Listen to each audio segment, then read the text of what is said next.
Caroline n'a pas hésité à braver le couvre-feu ce dimanche pour passer la nuit ici, sur le trottoir de l'Institut Saint-Stanislas à Etterbeek, et elle n'était pas seule. Nous étions une trentaine de personnes à faire la file. Voilà, et la file a commencé très tôt, dès 16 heures.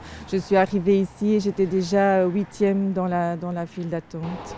À son grand désarroi, faire la file, c'est la seule option qu'il restait à cette Scarbecoise pour assurer une place en première secondaire à son fils sur liste d'attente dans 5 écoles de son choix. On a investi notre enfant dans cette recherche d'un établissement qui pouvait lui convenir et au final, on n'a pas ce qu'on pensait. Donc c'est vraiment très difficile à vivre, franchement. Un désarroi partagé par la directrice de l'établissement secondaire.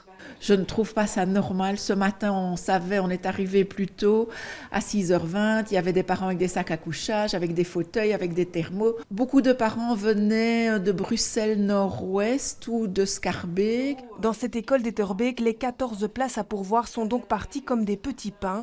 Cette deuxième phase d'inscription, selon le principe du premier arrivé, premier inscrit, laisse 22 enfants une nouvelle fois dans l'attente. Malheureusement, ici, les bâtiments ne nous permettent pas d'augmenter notre nombre de classes, mais les listes vont se dégonfler parce que peut-être que des classes vont se créer dans d'autres établissements et donc vont permettre que les listes diminuent au fur et à mesure. C'est fin mai que la CIRI, la Commission interréseau des inscriptions, doit décider d'user une partie de son pouvoir d'injonction afin de créer des places supplémentaires dans les établissements complets.